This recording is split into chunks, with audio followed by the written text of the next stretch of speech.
গরমকালে বাজারে পটল আর পটল, তো এত সুন্দর একটা রেসিপি খেতেই হয় এত সুন্দর সুন্দর পটল দেখে। নমস্কার, আমি সোমা। তো পটলের রেসিপি করার জন্য আমি পটল নিয়ে নিয়েছি। তো পটলগুলো আমার মা ছুলে দিচ্ছিল। আমার মা আমার বাড়িতে ঘুরতে এসেছিলো, তো মা বললো দিয়ে আমি ছুলে দিই। মা পটলটা ছুলে দিচ্ছিলো, আর ভিতরে যে পটলের যত অংশ আছে সব মা সুন্দর করে ওটাকে ছোট্ট সরু একটা আলু চুলুনে দিয়ে মা বেশ ভালো করে বের করে দিচ্ছিল। কিন্তু আমি দুদিকটাই মুখ কাটিনি, একদিকটা রেখে দিয়েছিলাম আর একদিকটা খোলা রেখেছিলাম, যেহেতু পুর ভরা পটল করব তার জন্য। তো পুর ভরার জন্য একটু পুর বানিয়ে নিচ্ছিলাম। একটু বাটার দিয়ে দিলাম, এক টুকরো জয়িত্রী দিয়ে দিলাম, কয়েকটা কাজু দিয়ে দিলাম, একটু টমেটো দিয়ে দিলাম। এটাকে বেশ একটু নুন দিয়ে ফ্রাই করে এটাকে পেস্ট করে আমি রেখে দিলাম।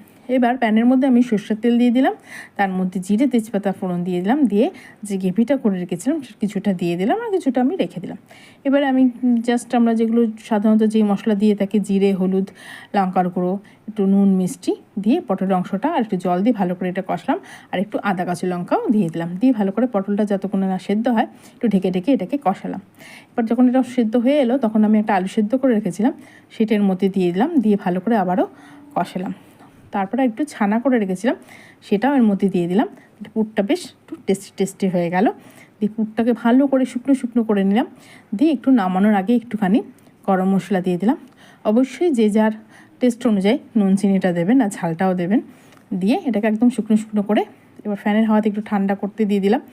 মা আর বৌদি মিলেই পুরোটা আমার ভরে দিয়েছে। আমি জাস্ট একটা আপনাদের দেখানোর জন্য এরকম আটা দিয়েও আপনারা বন্ধ করতে পারেন মুখটা, বা ময়দা দিয়েও করতে পারেন, অথবা এরকম কাঠি গুঁজে দিয়েও করতে পারেন, যার যেটাতে সুবিধা হবে সেইভাবে করবেন। আমার কাছে কাঠি ছিল না, সেই জন্য আমি আটা দিয়েই এটাকে মুখটাকে বন্ধ করেছিলাম। এবারে এটাকে খুব সাবধানে ভাজতে হবে, খুব একটা হাই ফ্লেমে দেবেন না, একটু ধৈর্য সহকারে লো ফ্লেমে দিয়ে ভাজবেন, দেখবেন বেশ সুন্দর ভাজাটা হয়ে যাবে। আমার মোটামুটি ভাজা হয়ে গেছে। এবারে আমি একটু গ্রেভি করে নিচ্ছি, এই জন্য আমি একটু তেলের মধ্যে জিরে তেজপাতা ফোড়ন দিয়ে দিলাম। দিয়ে এর মধ্যে আমি একটা মশলা পেস্ট করে রেখেছিলাম, জিরে, ধনে গুঁড়ো, আদা, কাঁচা লঙ্কা, নুন, মিষ্টির বাটিতে গুলে রেখেছিলাম জল দিয়ে, সেটা দিয়ে দিলাম। আর এর মধ্যে দিয়ে দিলাম যে গ্রেভিটা ছিল সেই গ্রেভিটা দিয়ে ভালো করে এটা কষাবো।